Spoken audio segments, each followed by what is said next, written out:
Alright, so for today's episode, we're going to be working on the overworld side of the Guardian farm here. Now, as you see behind me, this was not how it was left off last episode, where we had the last wall to do. This is actually completed, besides that one black concrete I see missing right there.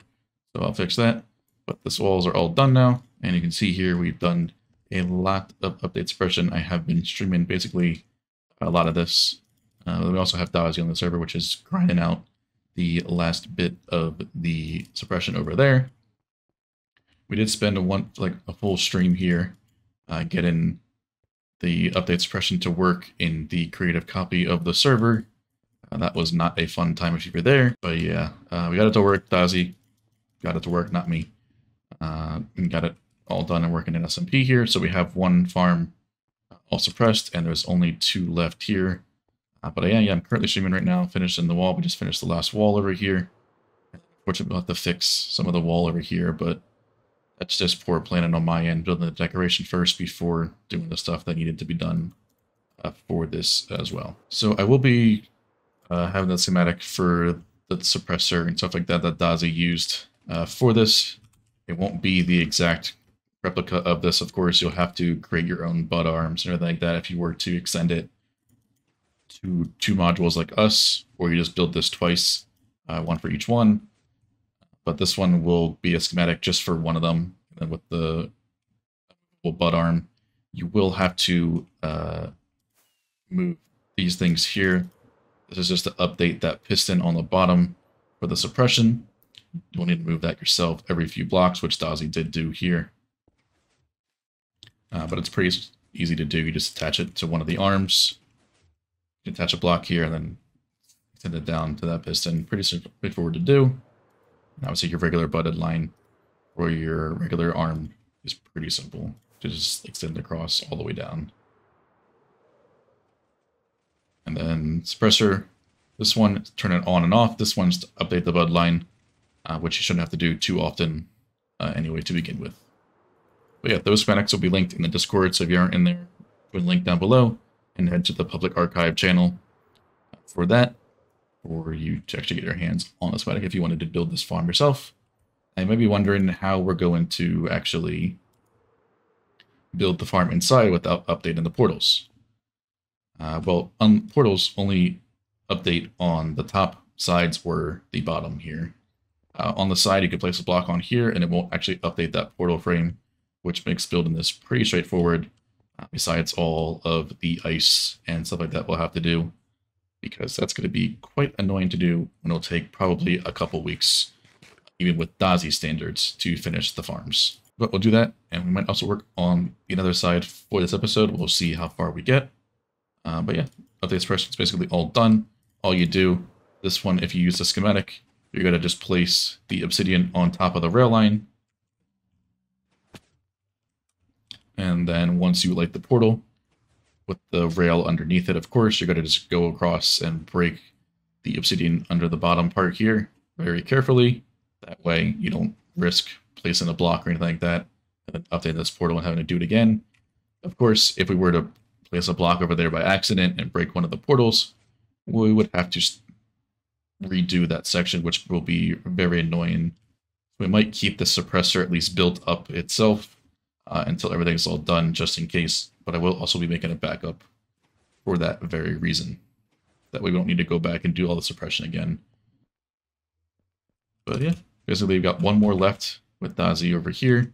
Once he's done this one, which he just finished, and we'll now move the bud line up 2 blocks. Or 3 blocks, rather. 2 in the middle, and then 1 to put it underneath the portal. Then rebud using the bots over there. That we just need to fly back over to rebud it. Then continue breaking all the portals just like that. And yeah, just that little rambling. You can kind of see how you do the process of it. Pretty much the easiest suppression you can do because you're just breaking the bottom part.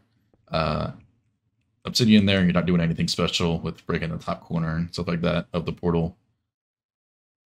Yeah, basically the easiest suppression you can do. With this movable bloodline here, we don't need any supported blocks because all of the blocks with the rails also move with everything else, making it really, really easy to do for this use case here.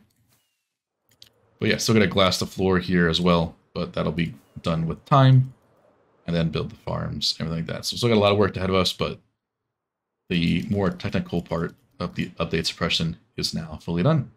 So we'll go do some more progress and come back probably at some other time where either one of the farms are built or we have some progress on the other side. All right, so a bit of time has passed here. We actually did a lot for this Bedrock break-in project here. This is just another side that we're starting to work on for the Guardian farm. So I wanted to do that. We obviously wanted to do a full perimeter when we first did this on another side. But then looking over here, you'll see that the B area is within a couple hundred blocks. So we really can't do a full perimeter, unfortunately, without interfering with this. So I just kept it simple and I'm doing the 5x5 area for the basically guardians that come through will basically act as a chunk loader for us. We're not going to have any player on the other side at all, just because if we have a player here, you can see we're already hovering around 30 ms with nothing on the server because of all the beasts. You can see that up there in the second pink number there. That's how many bees we have on average for that farm.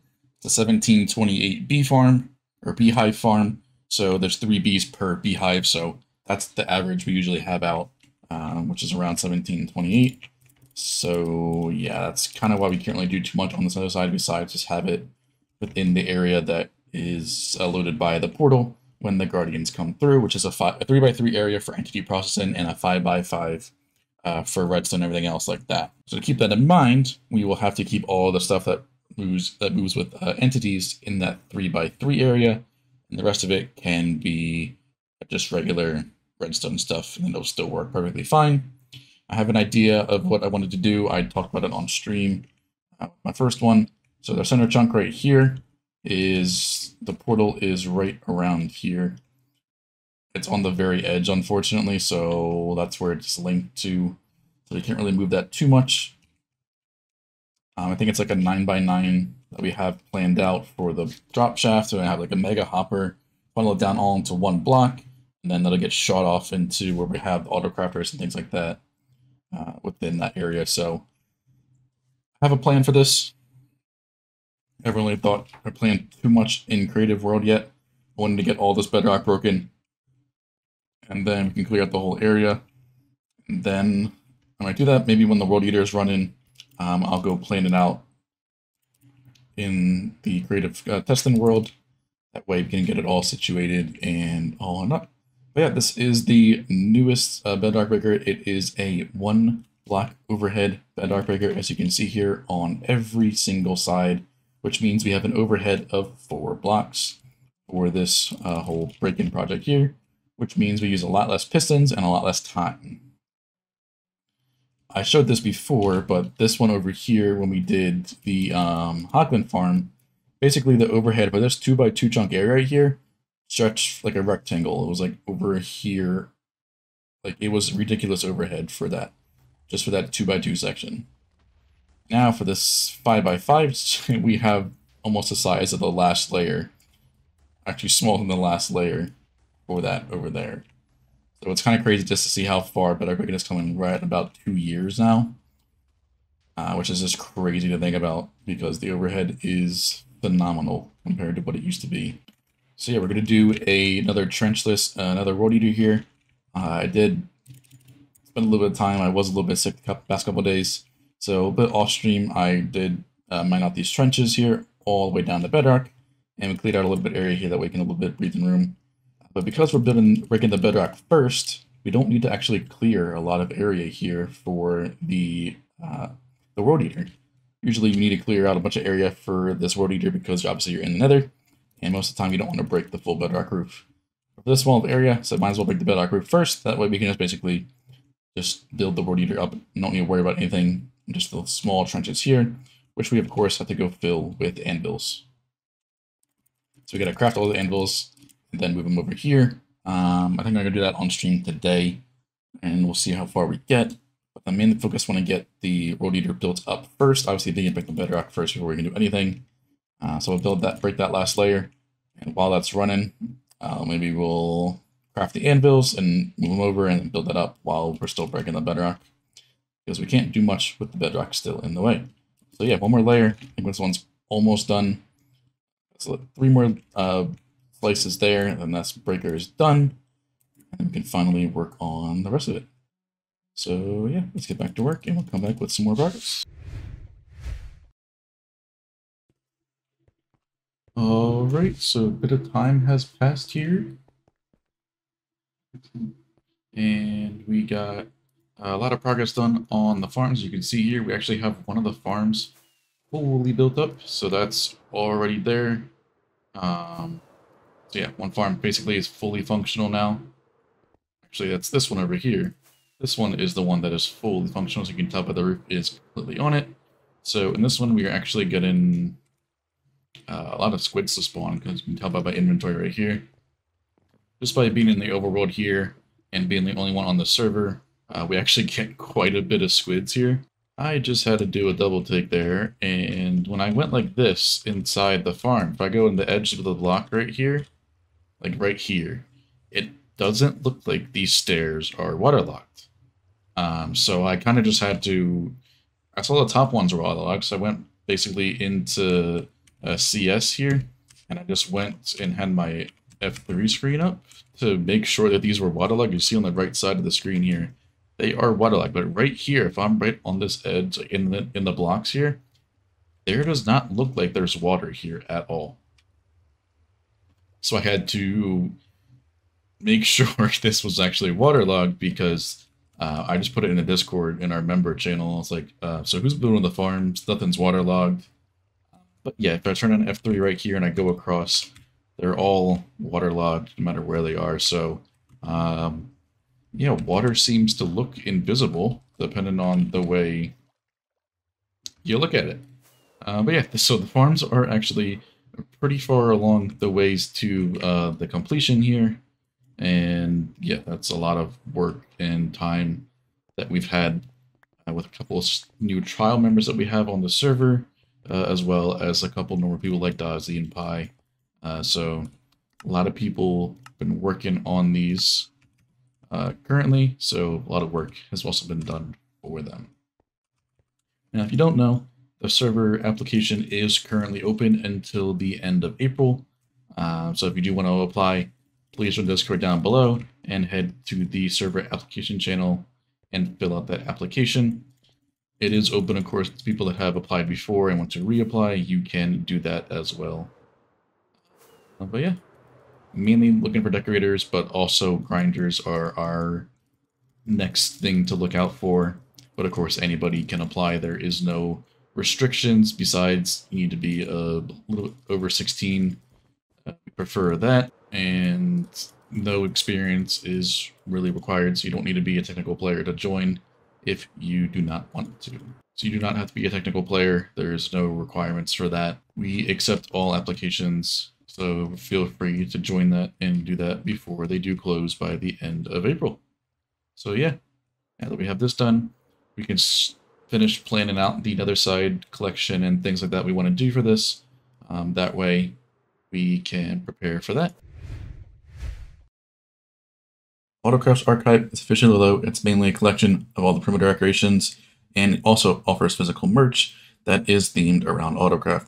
So if you want to visit it, check some things out, click link down below and visit the website. Alright, well, so we had it all built up in survival here, but some slight modifications with everything like that. So you see there's a lot less slime and for the wiring and things like that, but that was fixed. We got all that to work perfectly now, but the portals are not reliable because the Guardians push each other down further and they don't start taking damage as soon as they should. So now we have to do the pain of raising the update suppression, because that's really the only thing that we can do, because moving all the AutoCraft and stuff just is not feasible or worth it at all. So we're going to redo the update suppression. It's pretty much the only thing we can do at this point.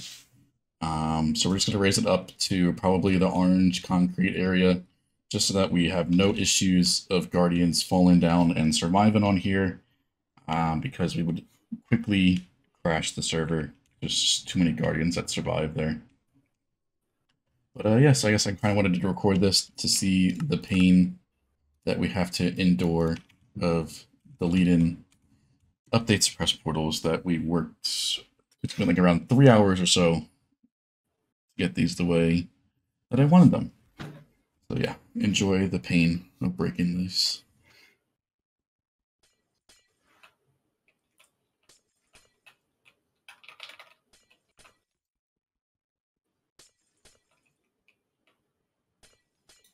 Now we're set back around 3 hours or so to fix this. So let's have the fun of redoing the update suppression.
Alright, so after those time lapses there, you can now see when we moved up everything there, that all of the Guardians are dying once they hit the floor there now, which is obviously what we wanted. I don't know entirely what it was, but it looks like sometimes when they go through, there's so many of them that they push each other down before the fall damage starts to calculate. That's the only thing I can really think of, because there's no reason why they should be able to fall that many blocks before they have their fall damage calculated, because it doesn't make sense, to me at least. Maybe someone else understands why sometimes some of them would still survive after coming through the portal like that. Personally, makes no sense to me. But yeah, as you can see here, we are running a little bit above 50 MSPT, which means that we are not running at full game speed. However, it's just slightly, so 18, or between 17 and 19 TPS. So that's not terrible. Also, that is with a player on the server as well. So I'm hoping that if my player was not on here, it would be just under that 50 MSPT. That way we could run the full thing the whole time at full speed, which would obviously be ideal. But as you can see here, there's almost 1,000 Guardians at any given point in time inside just that little small fallen chamber right there. Now, it's actually not all the items, surprisingly, that are given that much lag off. If I were to go out of Spectator here and go back to the Nether hub, it would actually decrease the MS like instantly to like 20 MS, because the item entities surprisingly aren't what's causing that much lag, because they are all stacked up with each other. But yeah, as you can see here, we'll go through the whole crafter right here. So here we have the crafters that are packing it into the prismarine bricks. We have a bunch of those. Those are all, of course, getting input into shulker box loaders right there. Which are just getting our first few that are actually completely filled. Got another one going in right here. So as you can see, once we get that fill level, it'll break and then place a new one. So have a hopper mine or a chest minecart going around, filling up all of those so that we don't run out of stuff at all. That of course does require some pre-filling and everything like that, but that's not too hard to do. But yeah, so then we basically, once we double loop around here, we go down on this ice path right there, across to the 2x2, which actually are the fastest ones that we can do. Surprisingly, this is actually the fastest one we craft.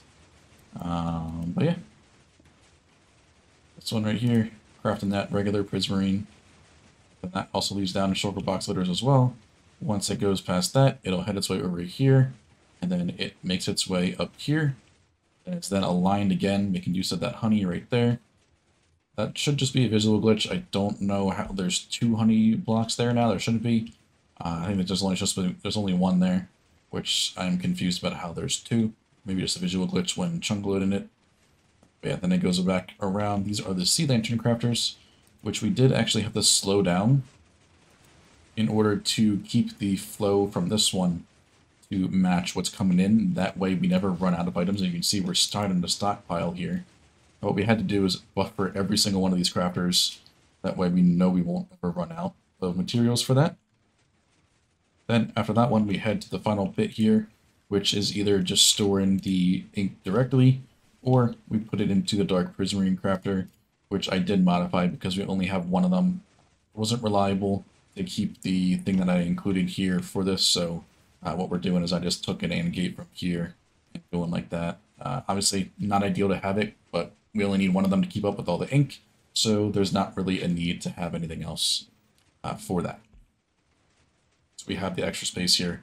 We'll adjust it and make it work a bit more reliably, of course. So if I can do that, obviously I will, so I don't have to worry about anything breaking, which is, of course, the main goal. So yeah, everything is, of course, packed into shulker boxes here and then transported up into the UI.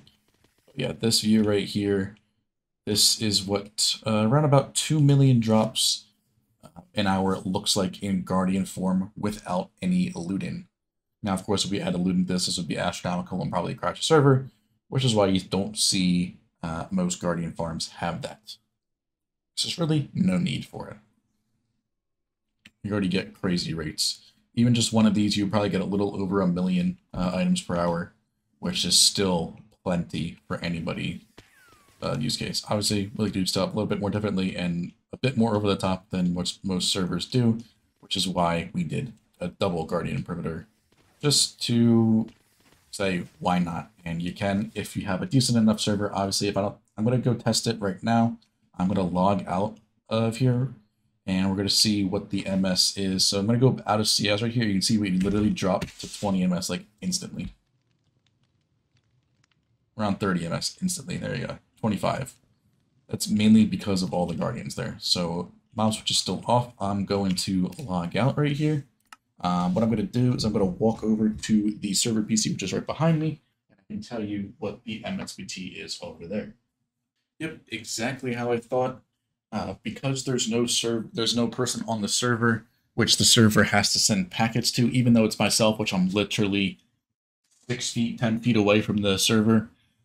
This doesn't have to worry about sending packets to a player, which allows the server to have a bit more performance. And we're hovering at 49 to 51. So that's basically the max the server can handle, which is honestly coincidental because I didn't honestly know how this would run.